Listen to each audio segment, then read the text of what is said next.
le llama mi crossforce.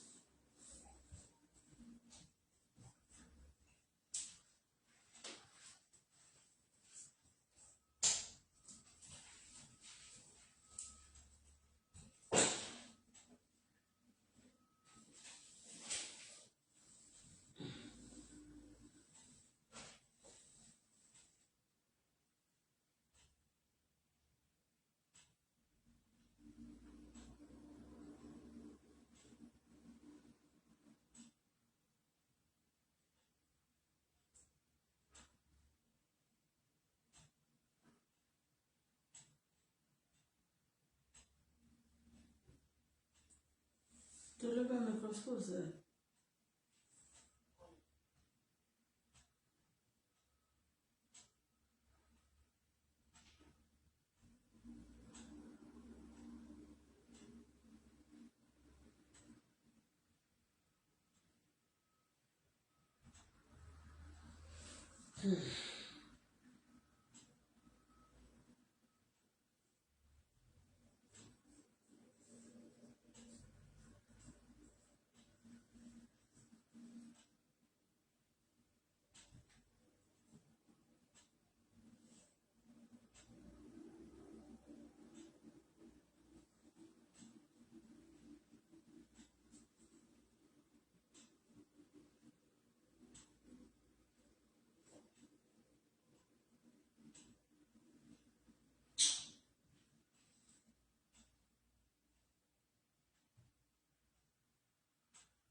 Je suis crossforce.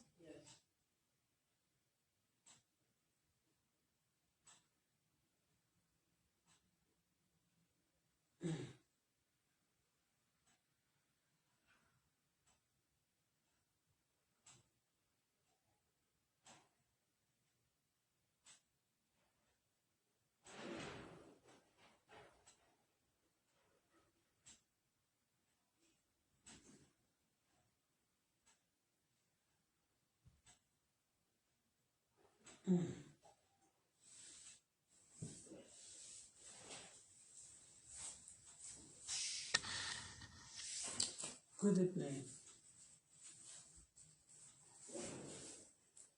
How are you guys? Sana fia lewa.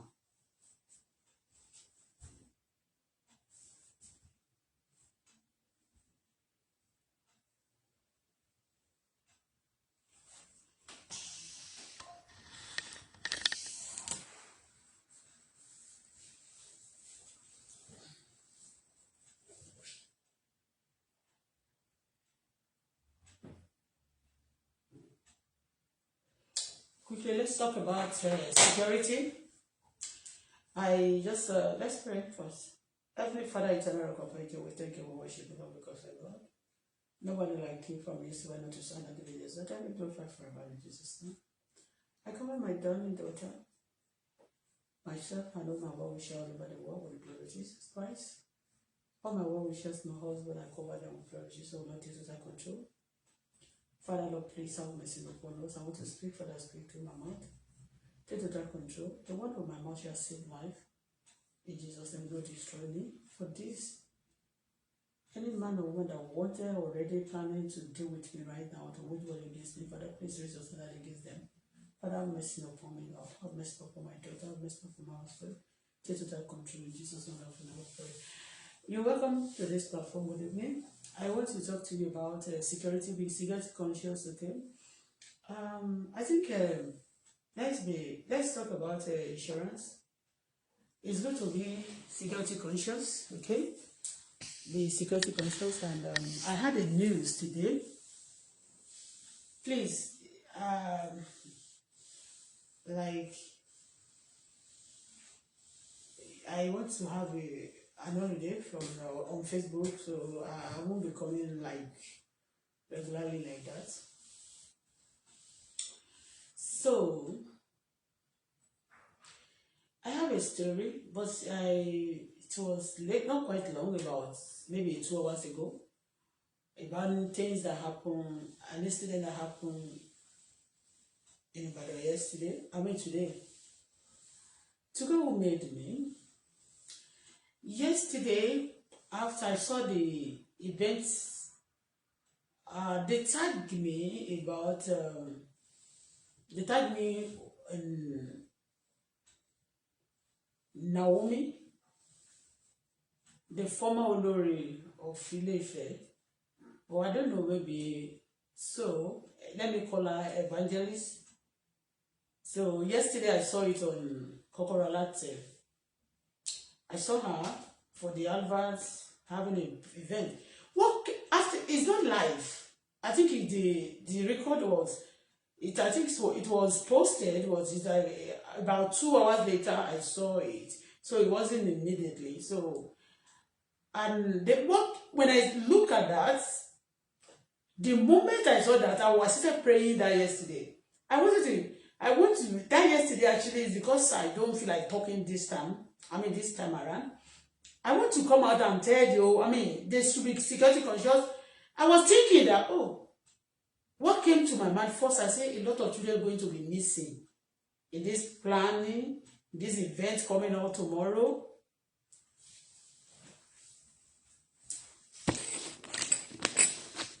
I just want to show you this. This is Al-Quran. I am a Christian. Where's my Bible? My Bible is there.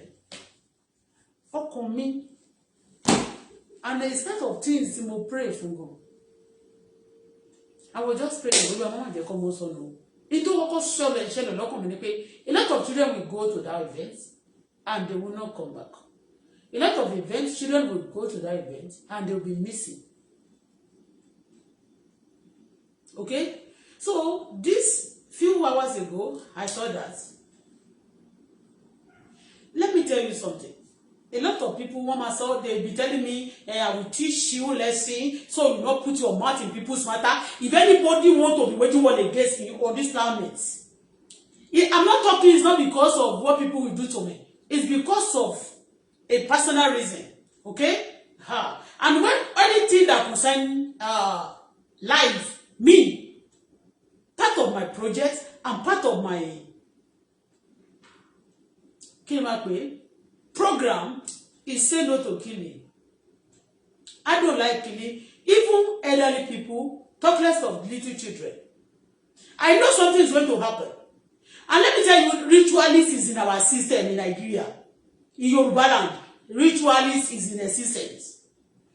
And the care is not taken out, Olori Naomi. I have a lot of, before Olori Naomi, before today, I'm a pointed belakisa me. But I notice it because it's Olori Naomi. No, a lot of Nigerian bloggers, they are not taking it. They try to cover it because it's Olori Naomi. And let me tell you something. Of recent, Olori Naomi the son of Naomi celebrate birthday. A lot of people carry it. Look at me, I never celebrate. I celebrated that boy I deleted it later.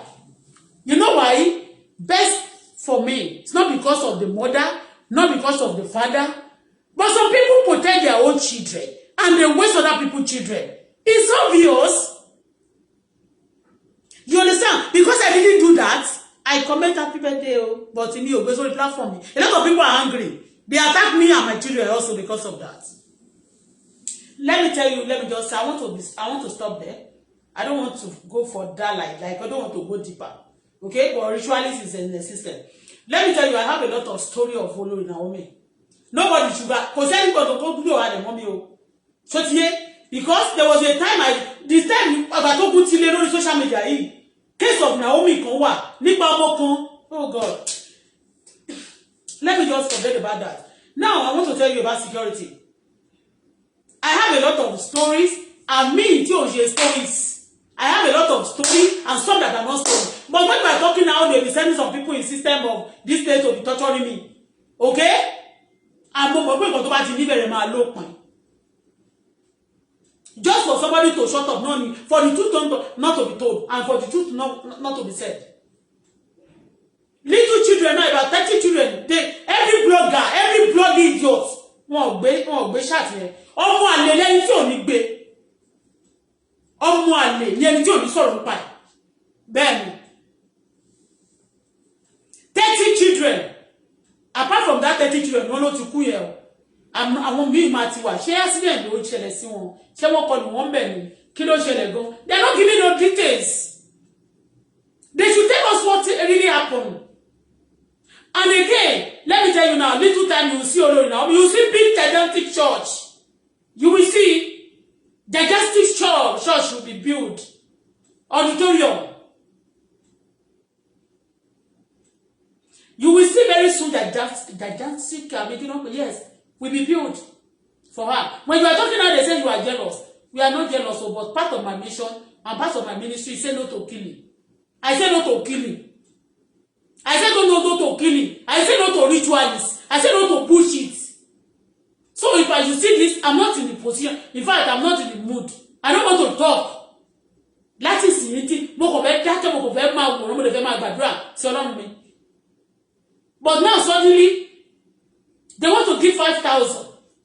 This is the system they will use for you. They will just use token and to harvest people's lives like that.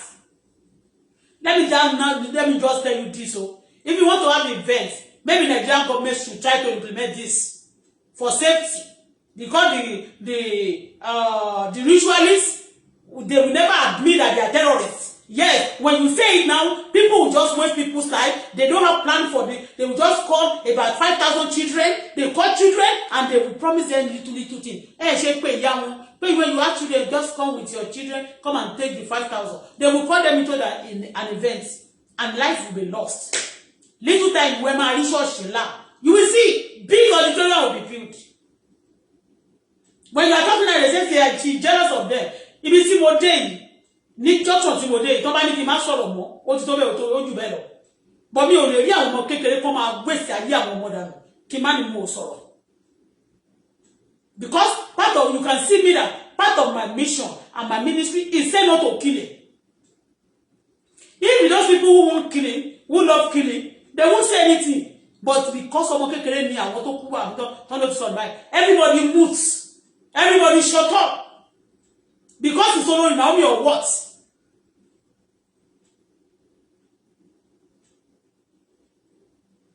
Number one, if you want to have events, you want to have, especially when concerning children, you must have a serious insurance.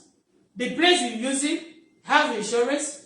You too, you must be covered totally in case of incapacity. The deed have been done now. A lot of children systematically have been harvested, their life have been lost, and they use it already. So make sure you pay, you compensate the family. Make sure the family are compensated.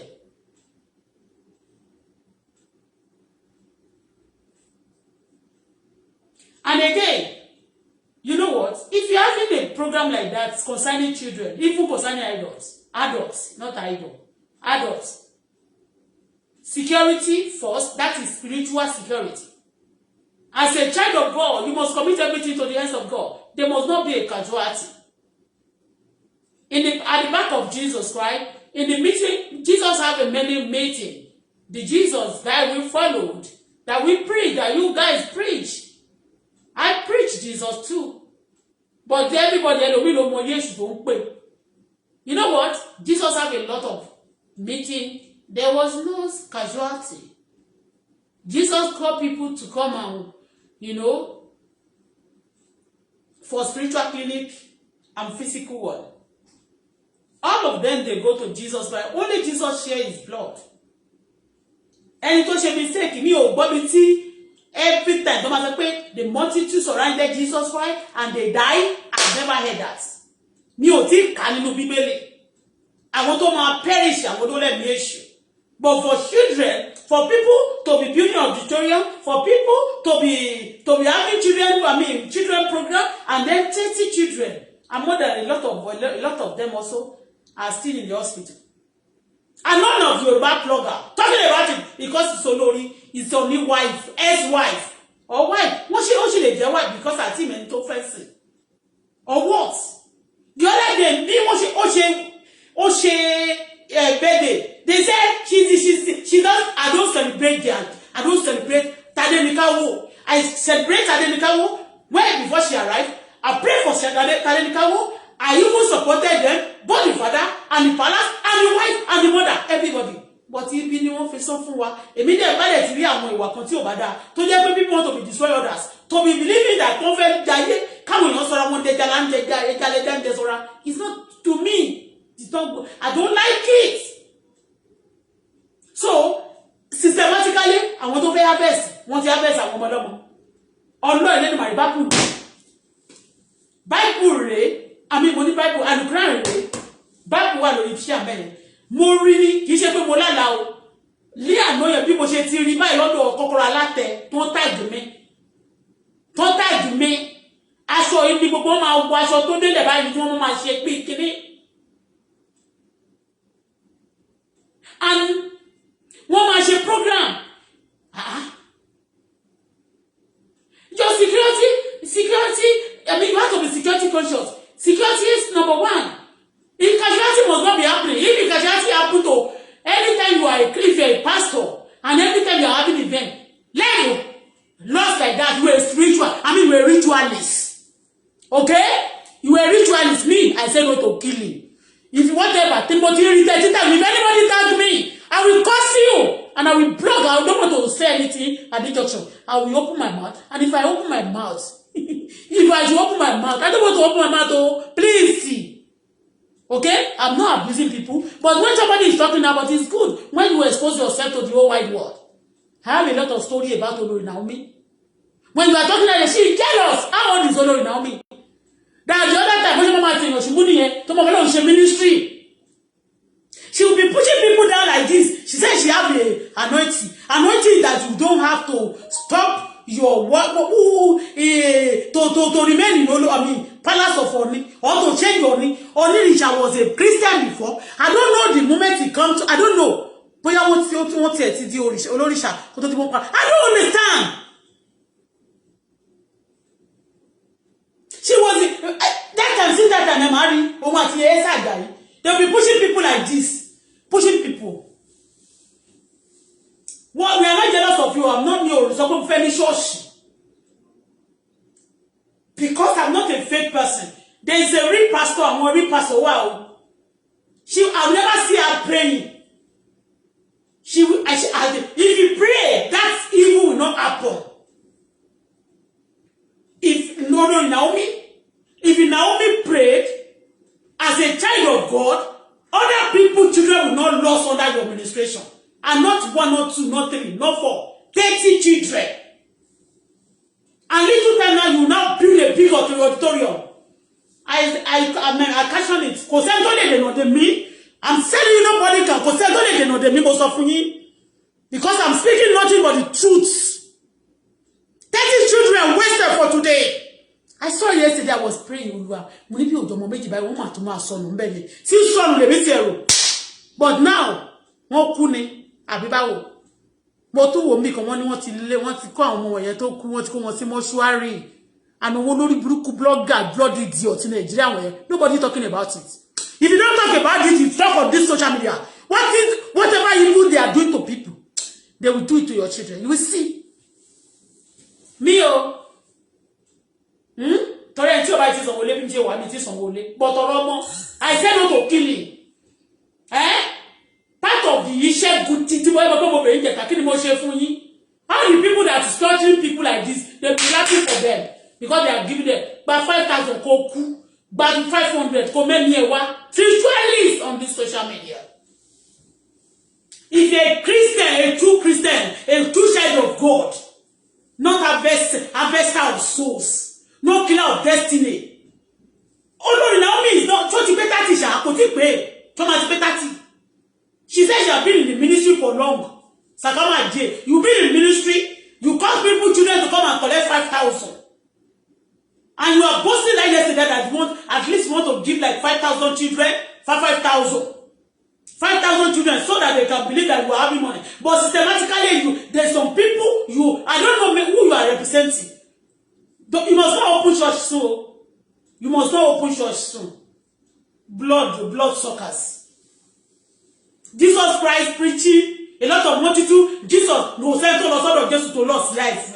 When you are losing, people are dying under your ministry frequently, no security like that. Go and check yourself. You are a conqueror. You are a devourer of souls.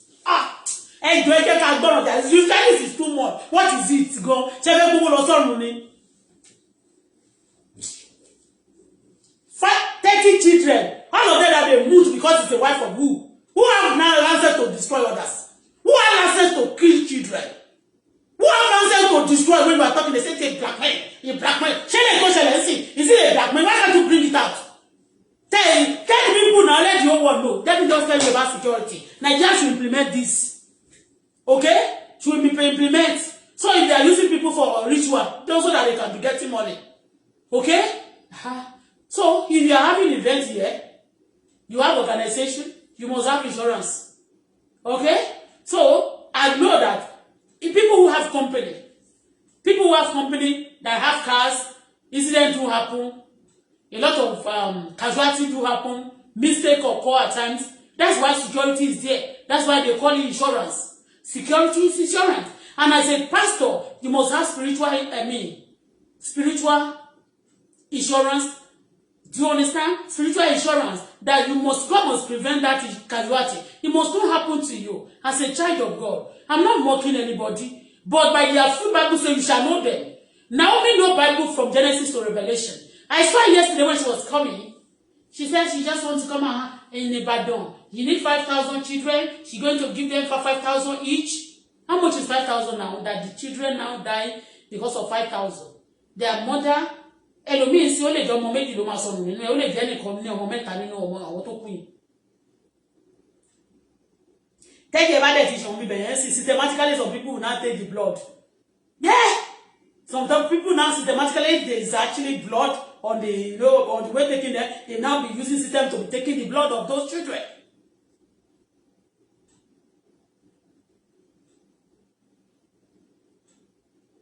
So let me tell you about security.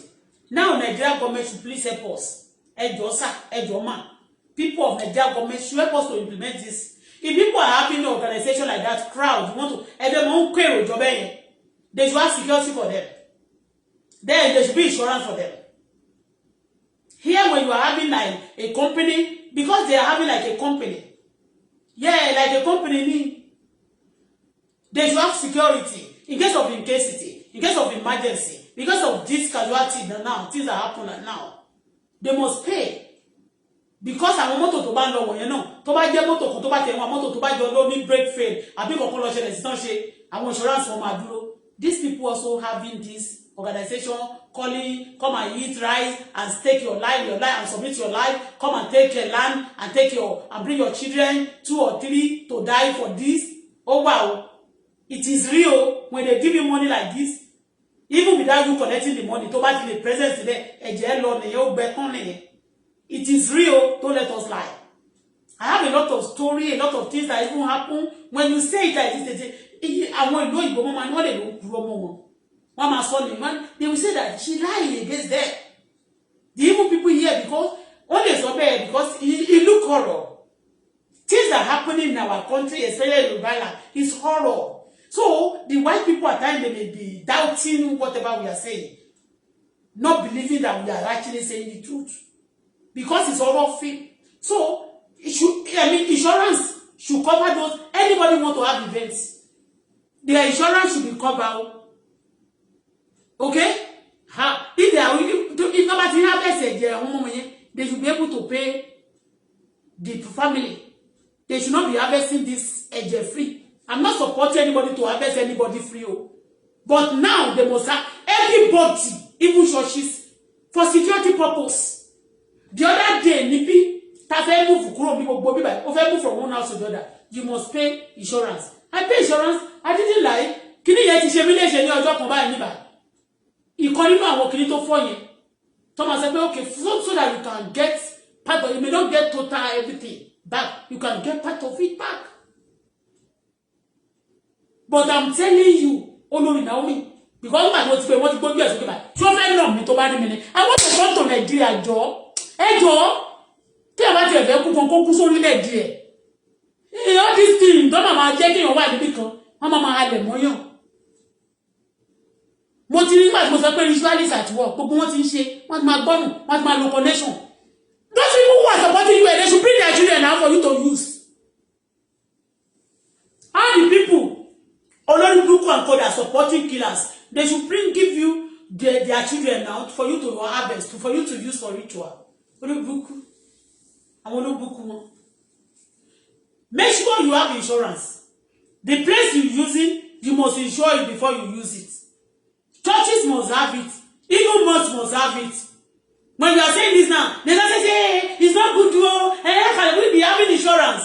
How can you be killing for free? Because of the way you have been doing things. People have been killing for free for long. Hey, balances, I'm a babalawo nìkan ló balances, but àwọn pastor not systematically. Imi tó bá ń kọ́ auditorium ló bá àwọn èèyàn máa ń jábọ́ fọ́ níbí ẹ̀yìn. When you say it, they say she's a liar. She wants to destroy all these big people. But the big people can destroy small people. Now because they want to collect 5,000, 30 children one day. Ibadan Nisha, kò ṣe Ondo State, but ọmọ Ondo gan lè wà nínú àwọn tó ń sọ yẹn. So I'm not talking for state. I'm talking for either you are black or you are white, you are young or old. In my country, in my kingdom, I say no to killing. Unlawfully killing, I say no to it. I say no to ritualists. I say no to bad people calling themselves good. So, they must have security physically. Insurance must cover. Because if they actually know that I want my debt busy, insurance want my debt busy, they will be security conscious, whatever they want to do. And again, spiritual security for a child of God is that one in your soul. At times I forget that I'm not going out today.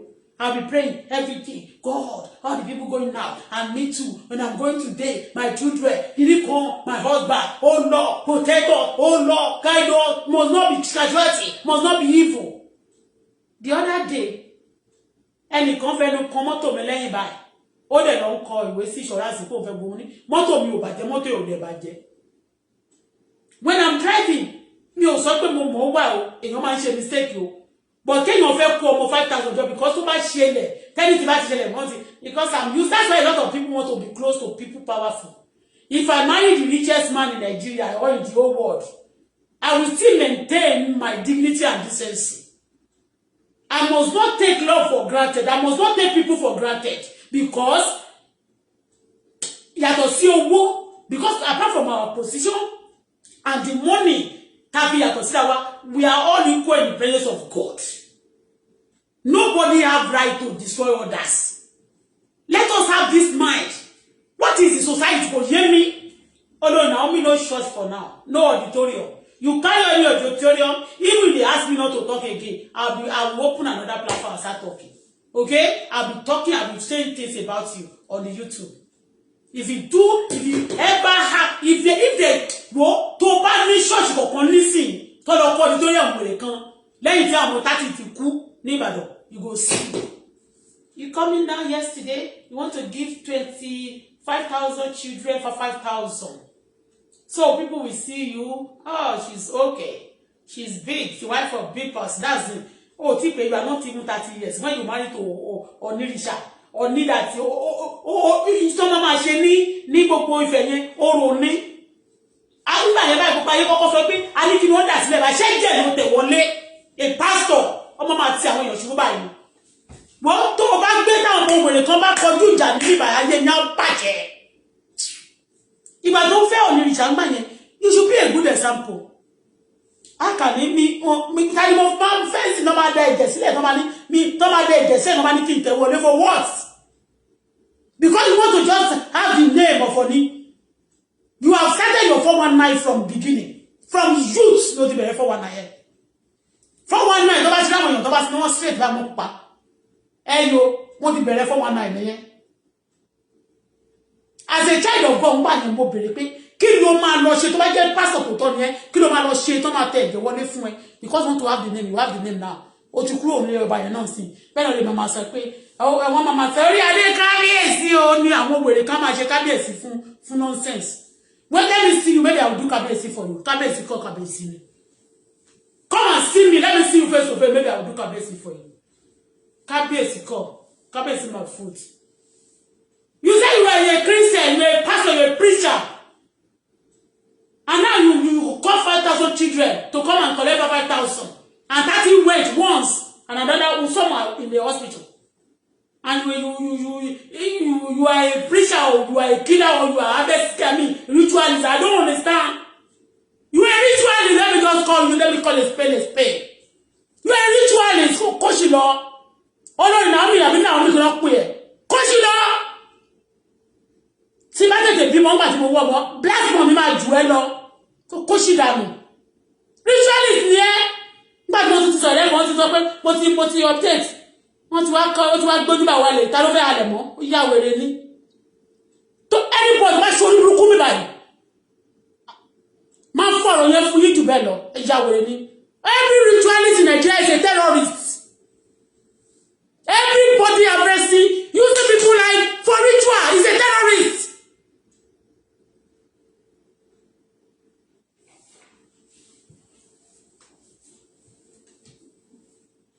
Case your mother son me, you are involved. A little boy, a case that actually cost me a lot of things on this social media. You are also involved. You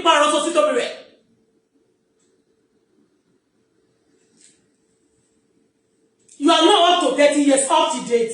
Mo ti sọ̀rọ̀ fún ẹ̀rí náà, mo ti speak fún ẹ̀rí dáadáa.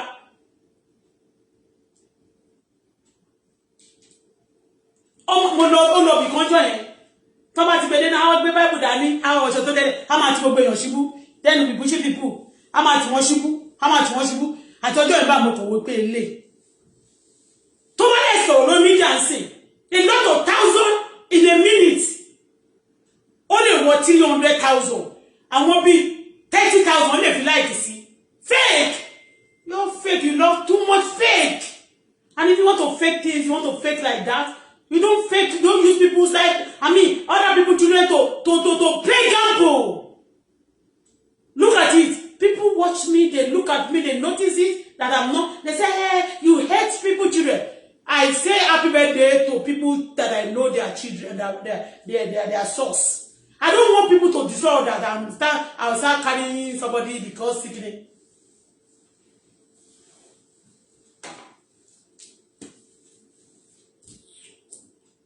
All of them move to me. 30 children. 30 children. Because of 5,000, I want to give them 5,000. Must you even come on social media? When you want to give people children, people 5,000, 2,000 like this, you put it on the media. Just to show that you have money. Where do you get the money from? Now, when you waste this life now, those who need blood now, when they use it, you have made it for yourself or for some people as well. They will just benefit from that killing. Life that are lost now. They will not give you money. You get money, they start building church for you, you build auditorium. And some people, prison, some auditorium is a prison yard. You go to that prison, no food for you. It's not all Christian, but I'm telling you, I'm challenging you, bring out for me. Where Jesus Christ, those people came to Jesus. Where they're getting, they lost in their life. Nobody lost their life. They save it. Even if their lives are about to lose, they will gain when they come to Jesus Christ. But everybody, instead of you gaining, you lost it. When you go to this place, they take something out of you. Life really cancel. Although any point to patch with it, they tag me on look at cost yala jani. These are the fear. I'll never eat his money, but because of food, I'll not pay for my rent, and that cannot stop me when it comes to the area. You killing children, I will speak.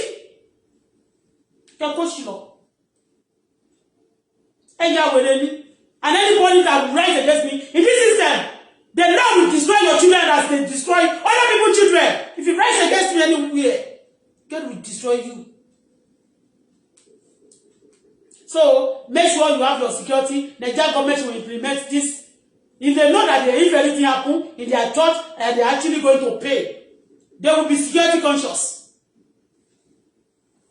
Ẹ sọ fún mi, ibi tí Naomi ti ń gbàdúrà, a máa ráwọn pásọ̀ kan bẹ̀rẹ̀ kó tẹ̀jẹ̀ pé ní election ni wọ́n ti dẹ́ṣẹ̀ kó tó, but wọ́n máa gbàdúrà ẹgbẹ́ ẹ sọ fún mi tí Naomi ti ń gbàdúrà.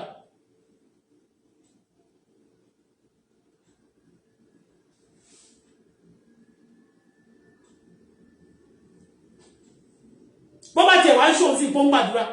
If you pray, by their fruit shall know them.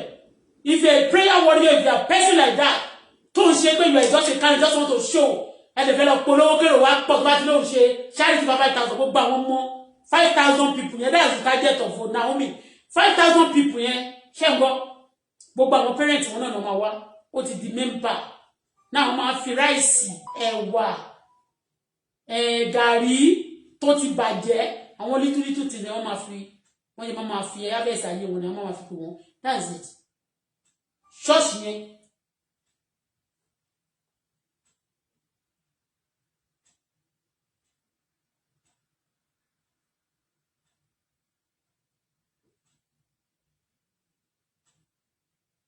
Trust me. Trust kan ló fẹ́ dúró yẹn tí bá jẹ́ pé nǹkan tó ṣẹlẹ̀. Torí ẹ̀ gbogbo wọn ṣe moot. Wọ́n moot.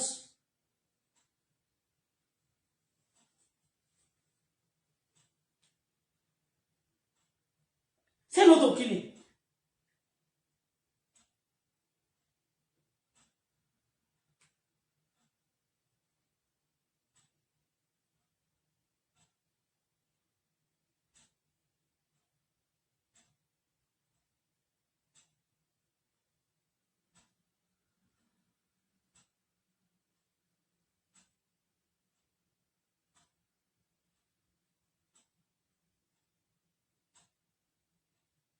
You workers don't send me message. Are you hearing it?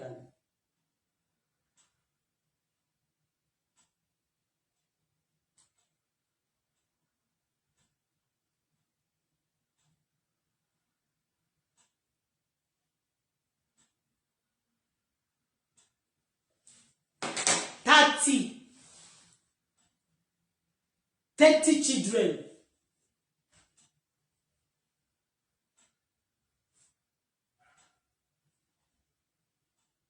Yes, 5,000.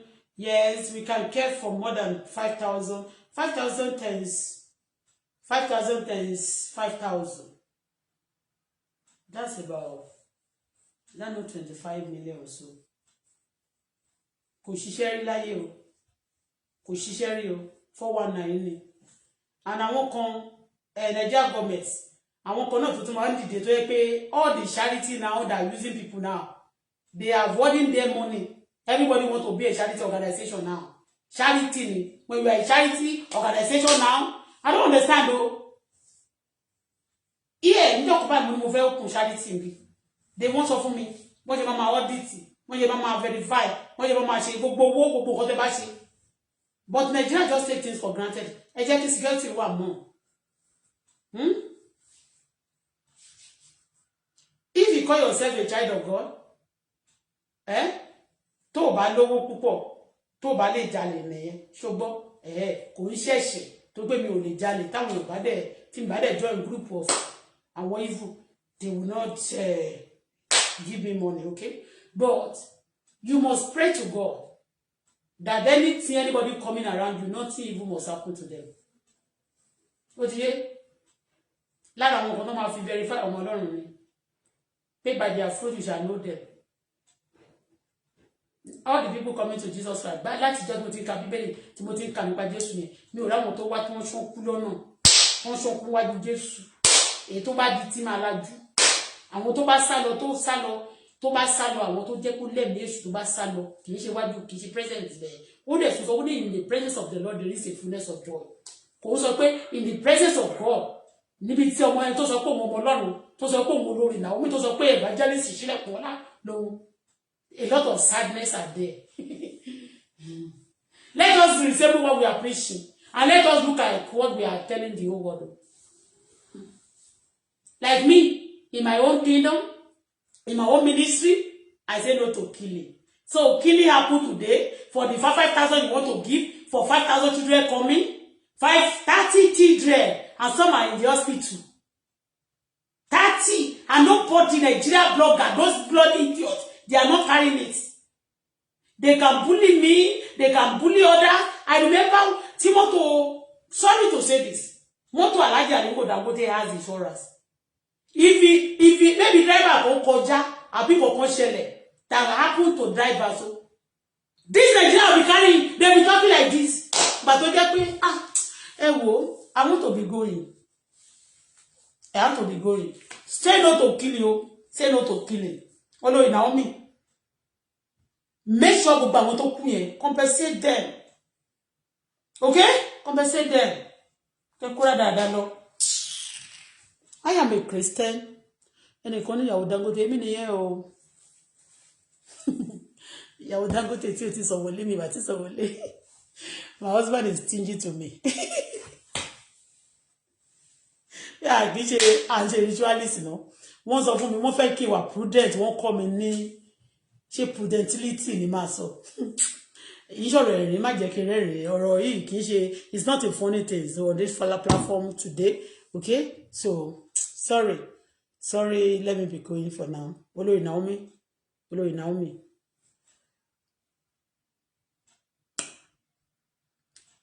You are fake. Bye for now.